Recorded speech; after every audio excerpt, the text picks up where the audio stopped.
ਹੁਣ ਅਮਿਤ ਸ਼ਾਹ ਆਪਣੀ public rally ਦੇ ਵਿੱਚ ਇਹ ਕਹਿ ਰਿਹਾ ਕਿ ਦੇਖੋ ਅਸੀਂ ਤਾਂ ਮਾਈਨੋਰਿਟੀਜ਼ ਨੂੰ ਕੀ ਕੁਝ ਦਿੱਤਾ ਹੈ, ਇੱਥੇ ਕੁਝ ਨਹੀਂ ਹੈ, ਇਹ ਤਾਂ ਅਸੀਂ ਸਿਰਫ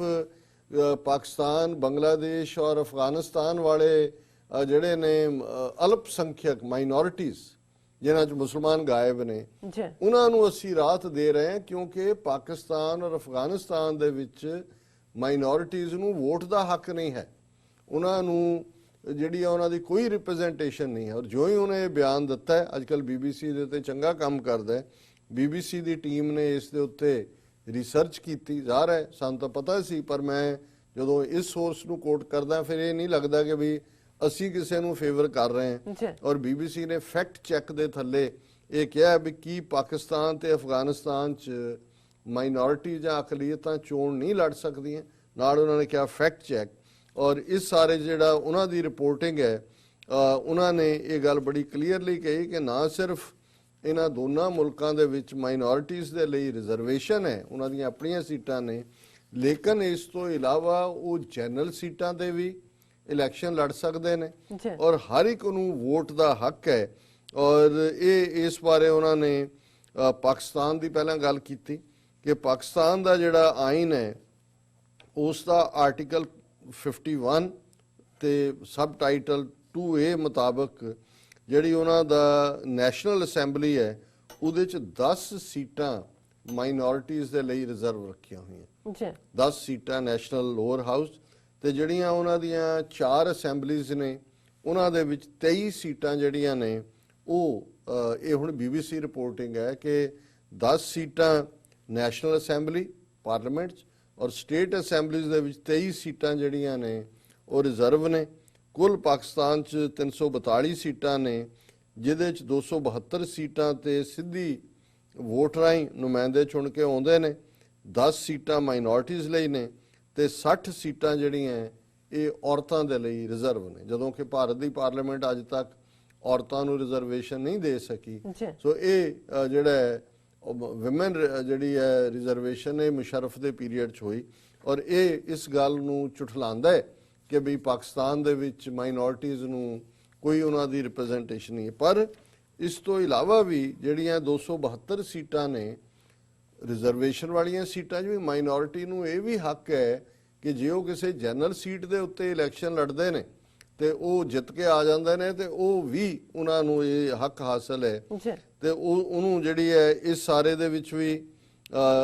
ਸਿੰਧ ਦੇ ਵਿੱਚ ਖਾਸ ਤੌਰ ਤੇ, ਕਿਉਂਕਿ ਪਾਕਿਸਤਾਨ ਦੇ ਵਿੱਚ ਵੀ ਕਨਸਟੀਟਿਊਸ਼ਨ ਦੇ ਬਾਰੇ ਪਹਿਲਾਂ 1956 'ਚ ਬਣਿਆ, ਫਿਰ 1958 'ਚ,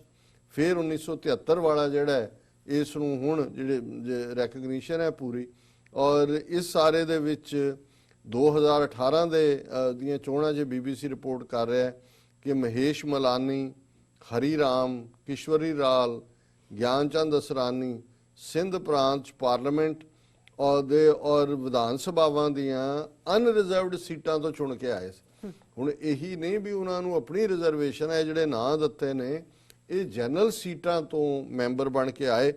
ਫਿਰ ਅਫਗਾਨਿਸਤਾਨ ਦਾ ਜ਼ਿਕਰ ਹੈ ਵੀ ਉੱਥੇ ਕੀ ਨੇ ਹਿੰਦੂ ਸਿੱਖਾਂ ਦੇ, ਉਹਨਾਂ ਨੇ ਕਿਹਾ ਜੀ ਕਿ ਵੀ ਅਫਗਾਨਿਸਤਾਨ 1988 ਤੋਂ ਜਿਹੜਾ ਸਿਵਲ ਵਾਰ 'ਚ ਰਿਹਾ, ਫਿਰ ਤਾਲਿਬਾਨ ਦੀ ਹਿੰਸਾ ਦਾ ਸ਼ਿਕਾਰ ਹੋਇਆ, ਫਿਰ ਅਲ-ਕਾਇਦਾ ਦਾ ਠਿਕਾਣਾ ਵੀ ਉੱਥੇ ਰਿਹਾ। 2002 'ਚ ਉੱਥੇ ਇੰਟਰਿਮ ਗਵਰਨਮੈਂਟ ਬਣੀ, ਹਾਮਿਦ ਕਰਜ਼ਾਈ ਪ੍ਰੈਜ਼ੀਡੈਂਟ ਬਣੇ ਔਰ 2005 ਦੀਆਂ ਲੋਅਰ ਹਾਊਸ ਦੀਆਂ ਚੋਣਾਂ ਤੋਂ ਉੱਪਰ ਦੇ ਵਿੱਚੋਂ ਚੁਣ ਕੇ ਅਫਗਾਨਿਸਤਾਨ ਦੀ ਜਿਹੜੀ ਪਾਰਲੀਮੈਂਟ ਉਹ ਮਜ਼ਬੂਤ ਬਣੀ।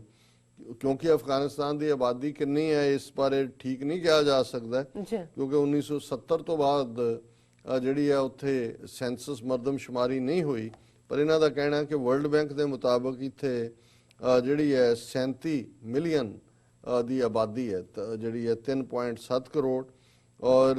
ਉਹਦੇ 'ਚ ਉਹਨਾਂ ਨੇ ਕਿਹਾ ਜੇ ਅਮਰੀਕਾ ਦੇ department of justice the report ਮੰਨੀਏ ਤੇ ਅਫਗਾਨਿਸਤਾਨ 'ਚ ਮਾਈਨੋਰਿਟੀਜ਼ ਜਿਹਦੇ 'ਚ ਹਿੰਦੂ ਔਰ ਸਿੱਖ ਦੋਨੋਂ ਸ਼ਾਮਲ ਨੇ, ਉਹਨਾਂ ਦੀ ਗਿਣਤੀ 1000 ਤੋਂ 1500 ਦੇ ਵਿਚਕਾਰ ਹੈ। ਔਰ ਉਹਦੇ 'ਚ ਜਿਹੜਾ ਅਫਗਾਨਿਸਤਾਨ ਦੀ ਲੋਅਰ ਪਾਰਲੀਮੈਂਟ ਹੈ ਉਹਦੇ 'ਚ ਲੋਕ ਸਿੱਧੀਆਂ ਵੋਟਾਂ ਪਾਉਂਦੇ ਨੇ, 249 ਸੀਟਾਂ ਨੇ ਔਰ ਉੱਥੇ ਵੀ ਮਾਈਨੋਰਿਟੀਜ਼ ਨੂੰ ਇਲੈਕਸ਼ਨ ਲੜਨ ਦੀ ਆਜ਼ਾਦੀ ਹੈ। ਲੇਕਿਨ ਕਾਨੂੰਨ ਦੇ ਮੁਤਾਬਕ ਜਿਹਦੇ ਕਰਕੇ ਉਹ ਨਹੀਂ ਲੜ ਸਕਦੇ ਹੈ ਹੀ। ਜੇ 1000 ਤੋਂ 1500 ਨੇ 5000 ਵੀ ਹੋਣ ਤੇ ਉਹਨਾਂ ਦਾ ਇੱਕ ਲਾਅ ਹੈ ਕਿ ਜੇ ਇਲੈਕਸ਼ਨ ਉਹ ਲੜ ਸਕਦਾ ਜਿਹੜਾ ਘੱਟੋ ਘੱਟ 5000 ਲੋਕਾਂ ਦੀ ਹਮਾਇਤ ਦੱਸੇ ਕਿ ਉਹਨੂੰ ਹਮਾਇਤ ਹਾਸਲ ਹੈ, ਜਿਹੜਾ ਜ਼ਾਹਰ ਹੈ ਕਿ ਪੋਸੀਬਲ ਨਹੀਂ ਹੈ। ਲੇਕਿਨ ਇਹ ਸਾਰੇ ਜਿਹੜੇ ਜਦੋਂ ਅਸ਼ਰਫ ਗਨੀ 2014 ਚ ਆਇਆ ਉਹਨਾਂ ਨੇ ਇਹ ਦੇਖਿਆ ਕਿ ਵੀ ਇਹ ਤਾਂ ਇਹਦੇ ਚੋਂ ਨਹੀਂ ਆ ਸਕਦੇ। ਉਹਨਾਂ ਨੇ ਹਿੰਦੂਆਂ ਔਰ ਸਿੱਖਾਂ ਦੇ ਲਈ ਇੱਕ ਸੀਟ ਜਿਹੜੀ ਹੈ ਪੱਕੇ ਤੌਰ ਦੇ ਉੱਤੇ ਰਿਜ਼ਰਵ ਕੀਤੀ ਔਰ ਇਸ ਵੇਲੇ ਸਰਦਾਰ ਨਰਿੰਦਰਪਾਲ ਸਿੰਘ ਅਫਗਾਨਿਸਤਾਨ ਦੀ ਜਿਹੜੀ ਪਾਰਲੀਮੈਂਟ ਦੇ ਵਿੱਚ ਮਾਈਨੋਰਟੀ ਦੇ ਨੁਮਾਇੰਦੇ ਨੇ ਔਰ ਇਹ ਇਸੇ ਤਰ੍ਹਾਂ ਅਫਗਾਨਿਸਤਾਨ ਦੇ ਅਪਰ ਹਾਊਸ ਦੇ ਵਿੱਚ ਵੀ ਇੱਕ ਸੀਟ ਜਿਹੜੀ ਹੈ ਮਾਈਨੋਰਟੀਜ਼ ਲਈ ਰਿਜ਼ਰਵ ਹੈ ਔਰ ਉਸ ਦੇ ਉੱਤੇ ਬੀਬੀ ਅਨਾਰਕਲੀ ਕੌਰ ਜਿਹੜੇ ਨੇ ਉਹ ਮੈਂਬਰ ਨੇ। ਸੋ ਅਫਗਾਨਿਸਤਾਨ ਦੇ ਦੋਨੋਂ ਹੀ ਹਾਊਸਿਸ ਥਲੜੇ ਚ ਵੀ ਔਰ ਸੈਨੇਟ ਚ ਵੀ ਨਰਿੰਦਰਪਾਲ ਸਿੰਘ ਔਰ ਬੀਬੀ ਅਨਾਰਕਲੀ ਕੌਰ ਇਹ ਉਹਦੀ ਨੁਮਾਇੰਦਗੀ ਕਰਦੇ ਨੇ। ਔਰ ਇਸ ਤੋਂ ਇਲਾਵਾ ਹੋਰ ਵੀ ਜਿਹੜਾ ਹੈ ਉਹ ਬੇਸ਼ੱਕ ਉਹ ਆਪਣਾ 5000 ਦੀ ਹਮਾਇਤ ਨਾ ਹੋਣ ਕਰਕੇ ਕੈਂਡੀਡੇਟ ਜਨਰਲ ਸੀਟਾਂ ਤੇ ਖੜਾ ਨਾ ਕਰ ਸਕਣ, ਲੇਕਿਨ ਜਨਰਲ ਸੀਟਾਂ ਤੇ ਵੀ ਉਹਨਾਂ ਨੂੰ ਵੋਟ ਦਾ ਹੱਕ ਹੈ। ਸੋ ਮੈਂ ਸਮਝਦਾ ਵੀ ਜਦੋਂ ਹਰ ਚੀਜ਼ ਫੈਕਟ ਸਾਹਮਣੇ ਨੇ ਤੇ ਉਹਨਾਂ ਦਾ ਹੋਮ ਮਿਨਿਸਟਰ ਜਿਨ੍ਹਾਂ ਨੇ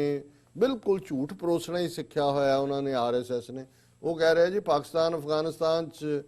ਕੋਈ ਉਹਨਾਂ ਨੂੰ ਹੱਕ ਹੀ ਨਹੀਂ ਹੈ, ਵੋਟ ਦਾ ਵੀ ਹੱਕ ਨਹੀਂ ਹੈ। ਔਰ ਇੱਥੇ ਉਹਨਾਂ ਨੇ ਐਕਸਟਰਾ ਜਿਹਨੂੰ ਕਹਿੰਦੇ ਨੇ ਕਿ ਐਕਸਟਰਾ ਵੇਟੇਜ ਅਫਗਾਨਿਸਤਾਨ ਜਿਹਦੇ ਚ ਕੋਈ ਸ਼ੱਕ ਨਹੀਂ ਹੈ ਕਿ ਜਦੋਂ ਸੋਵੀਅਤ ਯੂਨੀਅਨ ਨੇ ਹਮਲਾ ਕੀਤਾ ਉਦੋਂ ਵੀ ਤਾਲਿਬਾਨ ਦੇ ਵੇਲੇ ਇੰਨੀ ਫਿਰ ਵੀ ਤੰਗਦਸਤੀ ਨਹੀਂ ਹੋਈ, ਥੋੜੇ ਬਹੁਤ ਉੱਥੋਂ ਹਟੇ ਮੇਨ ਥਾਵਾਂ ਤੋਂ ਔਰ ਪਿੱਛੇ ਆ ਗਏ। ਲੇਕਿਨ ਜਦੋਂ ਅਲ-ਕਾਇਦਾ ਦਾ ਜ਼ੋਰ ਪਿਆ ਇਹਨਾਂ ਨੇ ਜ਼ਰੂਰ ਉੱਥੇ ਉਸ ਕਿਸਮ ਦਾ ਵਰਤਾਰਾ ਰੱਖਿਆ ਔਰ ਹੁਣ ਵੀ ਜਿਹੜਾ ਜਿਸ ਕਿਸਮ ਦਾ ਉੱਥੇ ਅਨਸਰਟਨਟੀ ਦਾ ਮਾਹੌਲ ਹੈ ਉਹਦੇ 'ਚ ਵੱਡੀ ਗਿਣਤੀ 'ਚ ਸਿੱਖਾਂ ਨੂੰ ਹਿੰਦੂਆਂ ਨੂੰ ਹਿਜਰਤ ਕਰਨੀ ਪਈ, ਇਹਦੇ 'ਚ ਕੋਈ ਸ਼ੱਕ ਨਹੀਂ ਹੈ ਔਰ ਉਹਦੀ ਕੋਈ ਜਸਟੀਫਿਕੇਸ਼ਨ ਵੀ ਨਹੀਂ ਹੈ ਕਿਉਂਕਿ ਅਫਗਾਨਿਸਤਾਨ 1978-79 ਤੋਂ ਹੀ ਲੈ ਕੇ ਜੇ ਅਸੀਂ ਦੇਖੀਏ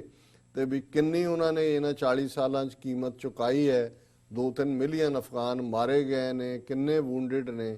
ਲੇਕਿਨ ਇਹਦੇ ਬਾਵਜੂਦ ਜੇ ਐਗਜ਼ਿਸਟਿੰਗ ਅਫਗਾਨਿਸਤਾਨ ਦੀ ਪਾਰਲੀਮੈਂਟ 'ਚ ਵੀ ਅਪਰ ਹਾਊਸ ਲੋਅਰ ਹਾਊਸ 'ਚ ਦੋਨਾਂ 'ਚ ਸਿੱਖ ਨੁਮਾਇੰਦੇ ਬੈਠੇ ਨੇ ਤੇ ਉਹ ਉੱਥੇ ਜਾ ਕੇ ਕਹਿ ਰਿਹਾ ਜੀ ਉਹ ਤਾਂ ਹੈ ਹੀ ਨਹੀਂ ਹੈ। ਸੋ ਇਸ ਤੋਂ ਵੱਡਾ ਹੋਰ ਕੀ ਝੂਠ ਹੋ ਸਕਦਾ ਔਰ ਇਹ ਵੀ ਫੈਕਟ ਚੈੱਕ ਦੇ ਥੱਲੇ BBC ਨੇ ਇਹਨਾਂ ਦੇ ਝੂਠ ਨੂੰ ਐਕਸਪੋਜ਼ ਕੀਤਾ।